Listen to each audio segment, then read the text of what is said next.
तो क्या हालचाल है आपके। हमने जितनी पिछले 200 सालों के अंदर तरक्की की है उसके पिछले 1000 सालों में भी हमने उतनी तरक्की नहीं की थी। इनफैक्ट ये बोलना गलत नहीं होगा कि हमने पिछले 100 सालों में ही इतनी तरक्की कर ली है जो उस 1000 सालों में हमने नहीं की थी। लेकिन सैचुरेशन सब चीज़ों का आता है। जैसे इनका आया था, इनका आया था, इन दोनों का भी आया था, और ये चीज़ टेक्नोलॉजी के साथ भी मुझे होती हुई दिखी है। और ये ख्याल मेरे दिमाग में ऐसे ही नहीं आया। मैं कुछ फ़ोन्स को कंपेयर कर रहा था और मुझे बहुत ही शॉकिंग चीज़ देखने को मिली। मैंने देखा कि 6 साल पुराना फ़ोन अगर आप उसे कंपेयर करें 3 साल पुराने फ़ोन से तो बहुत ही बड़ा डिफरेंस देखने को मिलता है। लेकिन अगर आप आज के फ़ोन को 3 साल पुराने फ़ोन से कंपेयर करें तो बहुत बड़ा डिफरेंस नहीं है। दे एग्जैक्टली और ऑलमोस्ट लुक द सेम। तो क्या इसका मतलब टेक्नोलॉजी में सैचुरेशन आ गया है? आइए इस बारे में हम लोग बात करते हैं। अब इसे अच्छे से समझने के लिए मैं इन्हें ब्रॉडली 2 कैटेगरीज में डिवाइड करना चाहूंगा। पहला है इन्वेंशन, दूसरा है डेवलपमेंट।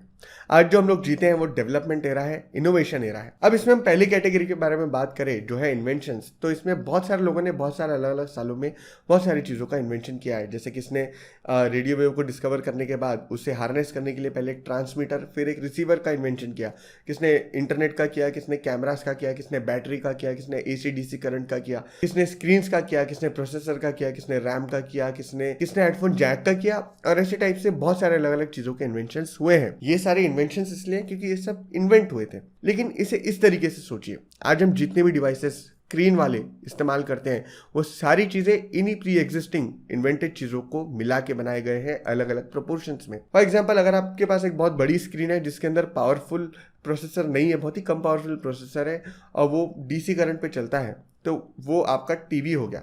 अगर आपके पास एक ऐसा डिवाइस है जिसके अंदर स्क्रीन बहुत छोटी है, पावरफुल बहुत ज़्यादा है, प्रोसेसर बहुत ज़्यादा पावरफुल है और वो बैटरी पे चलता है, तो वो हो gया आपका मोबाइल। अगर आप एक ऐसी चीज़ का इस्तेमाल करते हो जो DC करंट पे चलता है, स्क्रीन भी बड़ी है, पावर भी ज़्यादा है, तो वो हो गया आपका PC। तो ये सारे इन प्री एग्जिस्टिंग इन्वेंशंस का एक डेवलपमेंट है जो इन्हें अलग अलग प्रोपोर्शंस में मिला के बनाने के बाद हमें मिला है। ये सारे इन्वेंशंस में इसलिए नहीं आते हैं क्योंकि ये एक्चुअली इन्वेंट नहीं हुए थे, ये बस मिक्स पैक्ट करके चीज़ें बनाई गई है। तो हम देख सकते हैं कि जो पहली कैटेगरी थी इन्वेंशंस, वो सारी चीज़ों को मिला के डेवलपमेंट स्टेज पे आज हम लोग आ चुके हैं, डेवलपमेंट एरा में हम लोग आज जी रहे हैं। अब क्योंकि मैं टेक्नोलॉजी के सैचुरेशन पॉइंट के बारे में बात कर रहा हूँ तो आपको समझाने के लिए बेहतर तरीके से मैं इसे स्मार्टफोन के पर्सपेक्टिव से आपको समझाने की कोशिश करूंगा। जैसे आज जो हम लोग स्मार्टफोन्स इस्तेमाल करते हैं वो प्रॉपर स्मार्टफोन्स हैं, वो बहुत बड़ी बैटरी के साथ आते हैं, बड़ी डिस्प्ले आती है, बहुत ही सारे फीचर्स वगैरह वगैरह, बहुत ज़्यादा हम लोग इस चीज़ में आगे आ चुके हैं। लेकिन अगर आप पहले फ़ोन को देखें तो वो कुछ इस तरीके से दिखता था, 20 मिनट की चार्जिंग के साथ आता था, बिल्कुल पोर्टेबल नहीं था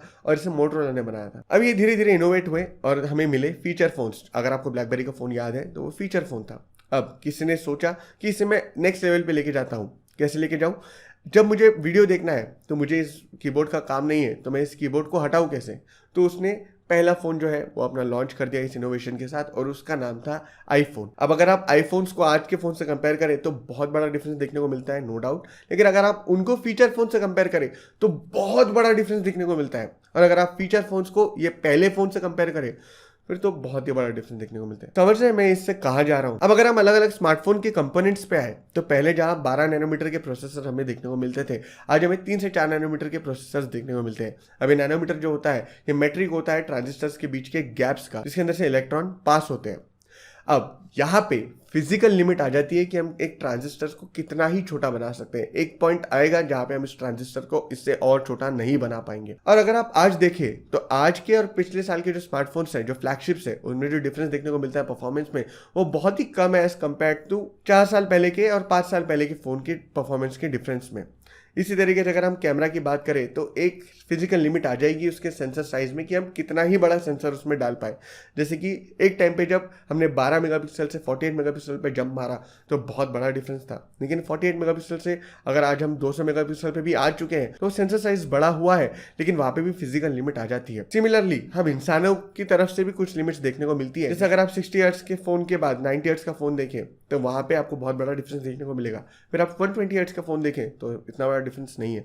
144 को देखें तो बहुत ही कम डिफरेंस है और उसके बाद जितने भी हर्ट्ज हैं बहुत ही कम डिफरेंस है। रेजोल्यूशन का भी सेम खेल है। 480 और 720p में बहुत बड़ा डिफरेंस है। 720 और 1080p में थोड़ा कम डिफरेंस है। 1080p 1440p में शायद ही कोई डिफरेंस बता पाए और 1440p एंड 4K एक स्मार्टफोन की स्क्रीन में एक जैसे ही दिखते हैं। ये इन्फॉर्मेशन तो मैंने आपको स्मार्टफोन के पर्सपेक्टिव से बताई, लेकिन अगर आप इसे देखें तो ये पैटर्न आपको हर एक डिवाइस में देखने को मिलेगा।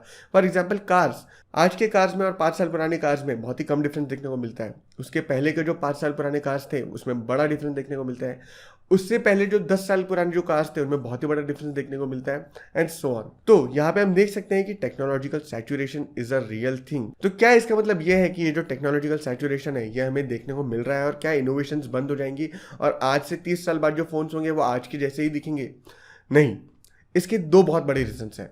पहला रीजन ये है कि जो पहले के प्री एग्जिस्टिंग जो इन्वेंशंस है जैसे कैमरा, स्क्रीन वगैरह वगैरह, इनके अंदर हमें इंडिपेंडेंट इनोवेशंस देखने को मिलते थे। जैसे स्क्रीन के रेजोल्यूशन बढ़ा रहे थे तो वो भी एक टाइम के बाद हम आंखों से हम बता नहीं पाएंगे कि भाई 1440p की डिस्प्ले है, 4K की डिस्प्ले है या 8K की डिस्प्ले है। इसी तरीके से बहुत सारे जो इन्वेंशन है उनके अंदर जो इनोवेशन है वो एक टाइम के बाद बिल्कुल जरूर रुकेगा। लेकिन अगर इन प्री एग्जिस्टिंग इन्वेंशन में कोई भी दो अलग अलग डिवाइसेस को जोड़ दिया जाए, कोई अलग अलग इन्वेंशन को जोड़ दिया जाए और उनके अंदर कलेक्टिव इनोवेशन किया जाए तो हमें बहुत अलग तरीके की टेक्नोलॉजीज देखने को मिल सकती है। जैसे कि अभी जो स्मार्टफोन्स थे पहले हमारे, वो उनमें हमें बेजल्स देखने को मिलते थे, वो बेजल छोटे छोटे होते गए और आज हमें एक पंच होल वाला डिस्प्ले देखने को मिलता है जहाँ जो कैमरा होता है वो कैमरा फ्रंट डिस्प्ले के पीछे होता है। तो लोगों ने बोला कि जो पंच होल है इसे भी हम लोग गायब करना चाहते हैं और ये बहुत ही डिस्टर्बिंग है वीडियो देखते हुए।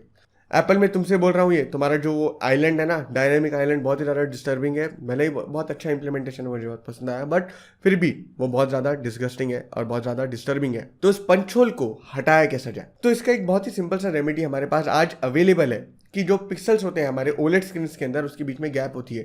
तो अगर हम उसमें रेजोल्यूशन को कम कर दें तो वो गैप्स बड़ी हो जाएंगी और उन गैप्स के थ्रू वो कैमरा देख सकता है। और आज के जो फोन है गैलेक्सी फोल्ड 4 उसके अंदर हमें ये टेक्नोलॉजी देखने को मिलती है जहां हम अंडर डिस्प्ले कैमरास के थ्रू देख सकते हैं।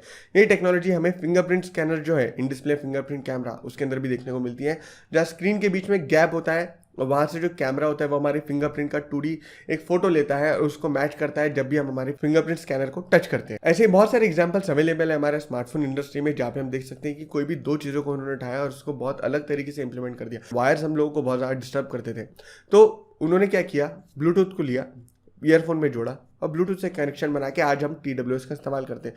तो ऐसे ही करके कोई भी दो चीज़ों का कॉम्बिनेशन लेके उन्होंने उससे कलेक्टिवली इनोवेट किया और आज ये इनोवेशन आगे जाके हो सकता है। और ये बहुत ही सही बात है कि फिजिकल लिमिट्स की वजह से बहुत सारी चीज़ों में इनोवेशन रुक तो जाएगा, लेकिन अगर आप इसे साइंस के पर्सपेक्टिव से देखें तो कोई भी चीज़ का अल्टरनेटिव हमेशा मौजूद होता है। तो इसका दूसरा रीजन ये है कि कोई भी चीज़ तब तक ही सस्टेनेबल है जब तक उसमें हमें एक चीपर ऑल्टरनेटिव देखने को नहीं मिलता।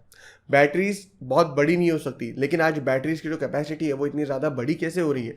ग्राफीन की वजह से। ग्राफीन एक ऐसा मटेरियल है जो बहुत ही ज़्यादा चार्ज को अपने अंदर रख सकता है बहुत ही छोटे फॉर्म फैक्टर के अंदर। उसी तरीके से मोटोरोला ने देखा कि जो ओलेड स्क्रीन होती है वो बहुत ज़्यादा महंगी होती है, तो वहाँ पे उन्होंने क्या किया, जो ग्लास का जो बेस होता है उसको पलट के उन्होंने प्लास्टिक का लगा दिया और उसे नाम दे दिया POLED डिस्प्ले। अब आज हम इलेक्ट्रिसिटी पे बहुत ज़्यादा डिपेंडेंट है, हमारी सारे ही डिवाइसेज इलेक्ट्रिसिटी पे चलते हैं, लेकिन कल को जब हमें इलेक्ट्रिसिटी का बहुत ही ज़्यादा कॉस्ट एफिशिएंट एक अल्टरनेटिव मिल जाएगा तो वहाँ पे इन्वेंशंस होना शुरू होंगे उस इन्वेंशन के पावर को हार्नेस करने के लिए, और फिर उसके ऊपर आगे इनोवेशन चलेगा।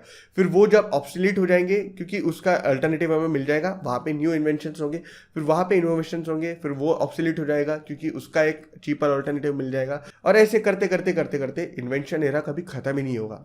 लाइक इन्वेंशन एरा आएगा, डेवलपमेंट एरा आएगा, फिर इन्वेंशन एरा आएगा, डेवलपमेंट एरा आएगा, धीरे धीरे करते करते ऐसे करके इन्वेंशंस कभी खत्म नहीं होंगे।